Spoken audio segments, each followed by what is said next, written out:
Today we're going to jump into double angle formulas. Now what I've got initially for you is I've got our example of sum and difference. If we want to take and add two different angles, 30 and 45, we'd use the sum, sine, cosine, cosine, sine. Let's say I want to find the sine of 2x, which is the same as an angle plus itself. Well, I could use a sum and difference and say the sine of the first angle x times, or cosine of the second angle, which is also x, plus the cosine of the first angle x, sine of the second angle x. You'll notice because of commutative property of multiplication, these two terms are actually the same. So what I really have is I have the sine of 2x is equal to 2 sine cosine.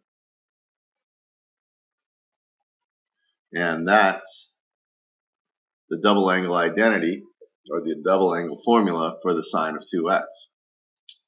That you're going to have to probably memorize, or if you know your sum and difference, you can derive it. Next, let's do the same with the cosine of 2x, which is the cosine of x plus x. So we know that's cosine of the first angle, cosine of the second angle, minus sine of the first angle, sine of the second angle. So the identity, or the formula for the cosine of 2x, is cosine squared minus sine squared. But because we have Pythagorean identities as well, we could always make a substitution for sine squared and call that 1 minus cosine squared and get a second formula. So not only does cosine of 2x have a formula of cosine squared minus sine squared, it also has another identity of 2 cosine squared minus 1 is equal to the cosine of 2x. Likewise, I could use the Pythagorean identity of cosine squared is equal to 1 minus sine squared and substitute that into the cosine squared minus sine squared identity. In doing so, I get 1 minus 2 sine squared. So there's a third identity for the cosine of 2x. Again, you can memorize these, or you can take and grind them out using the sum and difference identity. Finally, tangent.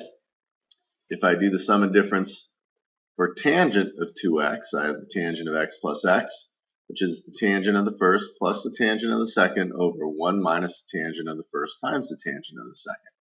And since the first and the second are both x, I have 2 tan over 1 minus tan squared. And there's our third identity. So we're going to use these in order to do some identities and some solving type equations. So let's go through first. We're going to start with more, if you will, triangle type problems. We know the cosine of x is 3/4, which means I know automatically, since it's not a unit circle type problem, I just say, well, here's my x. I have a cosine, which is the adjacent in a hypotenuse.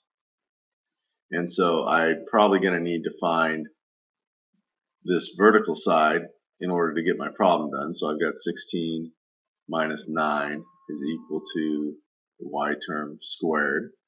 And we know that's 7. So the square root of 7 is equal to y. And there's my triangle.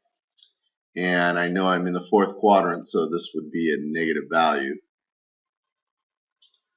Now we need to find the sine of 2x, and the sine of 2x, as we've already found, is equal to 2 times the sine of x times the cosine of x. And fortunately enough, I can find that from my triangle picture. So I have 2. The sine of x is negative root 7 over 4, and the cosine of x is 3/4. Multiply everything out. Notice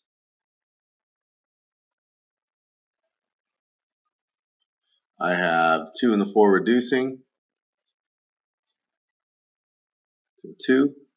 So I have negative 3 root 7 over 8, and that's equivalent to the sine of 2x. Another triangle problem, because I know that -3/7 is not a unit circle. So here's my triangle. It says this triangle is going to be in the fourth quadrant, once again. So let's go ahead and draw that fourth quadrant triangle. And I have the sine given to me of 3/7. That guy's going to be negative. So I have 49 minus 9 is equal to x squared. So I have 2√10 equaling x. From there I can get anything I need. I have a tangent formula that I have to deal with. So tangent's equal to y over x, which in this case is -3 over 2√10, or -3√10 over 20 after I rationalize. And I have the tangent of 2x equals 2 tan x over 1 minus tan squared.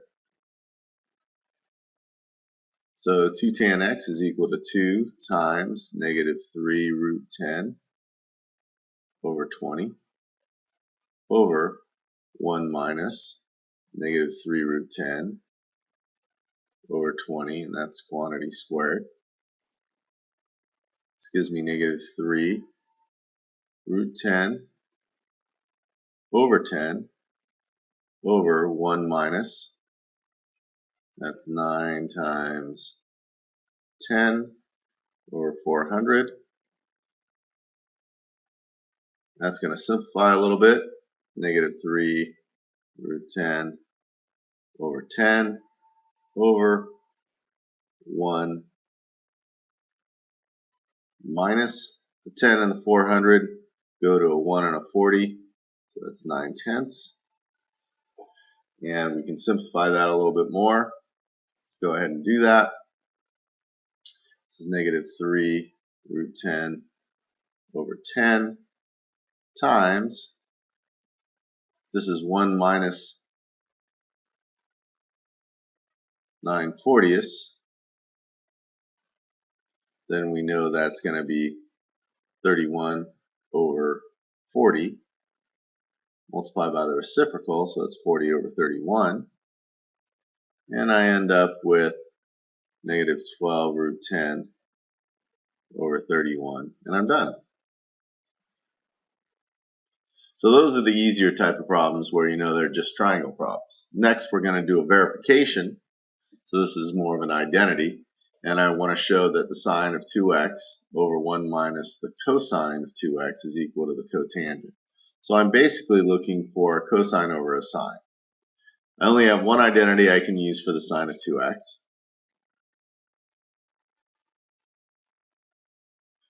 which is 2 sine of x cosine of x. And what I want to have happen here, remember I said I want cosine over sine, is I want to get rid of this sine on top. So in order to do that, I'm going to try to get nothing but sines down on the bottom. So I'm going to use the identity that contains only sines in it for the cosine of 2x. Remember, I have 3 to choose from. This is 1 minus 2 sine squared of x. 2 sine cosine. Notice the 1's subtract off. I'm left with 2 sine squared of x. The sines reduce, the 2's reduce, leaves me with cosine over sine, which is the cotangent, which is what I wanted. Here's another identity. I'm looking for 2 times the cosine of 2x over the sine of 2x is equal to the cotangent minus the tangent. I'm tempted in this case to work with the right side instead of the left side because I think I can get cosine over sine minus sine over cosine. I think there's a lot more to the right side, even though it looks simpler than the left side, so I'm going to go ahead and do that. And I'm going to need two terms and a difference. So I'm going to go ahead and go, this is 2 times the cosine squared of x minus the sine squared of x over 2 sine of x cosine of x. Now, like I said, I need a subtraction, so I'm going to split this into two different fractions. This is 2 cosine squared of x over 2 sine of x cosine of x minus 2 sine squared of x over 2 sine of x cosine of x. And you'll notice the reductions I get here.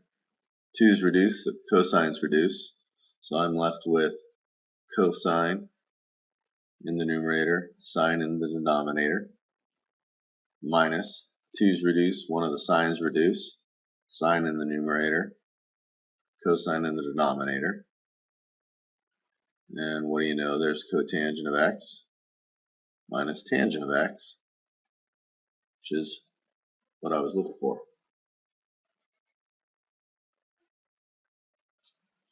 Okay, so now we're going to take and solve for x given values for x between 0 and 2 pi. I know I have a sign in my problem. I'm going to take and, as always, try to set aside equal to 0.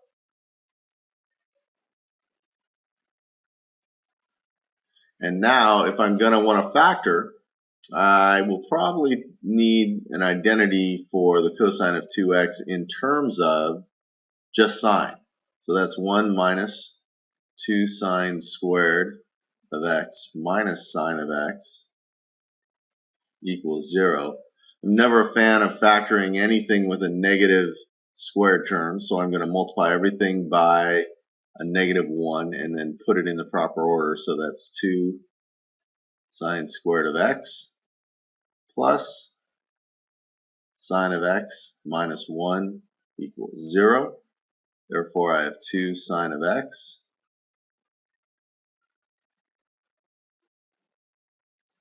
sine of x, 1, 1, plus here, minus here. So 2 sine of x minus 1 equals 0.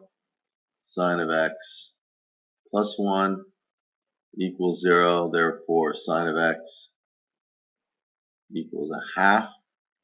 And sine of x equals negative 1. Where do I have a y value of a half? That's at pi over 6. 5 pi over 6. Remember, I use both since I'm looking for values between 0 and 2 pi.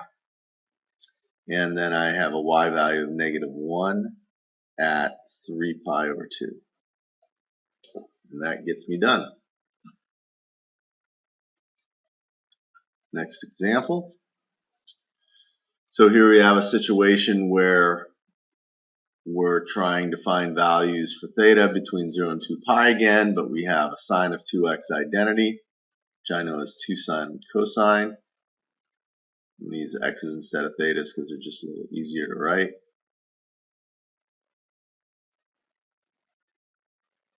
Now typically when I have 4 terms in my problem, I know I'm looking to factor by grouping. So I notice in the first set of terms I have a sine in common. So I'll pull out a sine of x, have 2 sine of x, oops, I lied, have sine of x times 2 cosine of x minus 1. And then I'm going to pull a negative 1 out of the next term, minus 2 cosine of x minus 1. And you'll notice I've grouped that nicely such that I have another common factor of 2 cosine x minus 1 that I can factor out, and that leaves me with the sine of x minus 1. Set that equal to 0. Therefore, I know each of those could equal 0, so cosine of x will equal a half, and the sine of x will equal 1. Where does my x value equal a half? Well, that could be at pi over 3 and 5 pi over 3, because I'm between, once again, 0 and 2 pi. And sine will equal 1 at pi over 2, and those are my solutions. So the big thing about today is really, unless you have the cosine of 2 theta identity, you will have no other choice but to use the identity given. However, if you have the cosine of 2 theta identity, you're going to have to pick one of the three which is best to use. So a little bit of practice will get us a long way with that.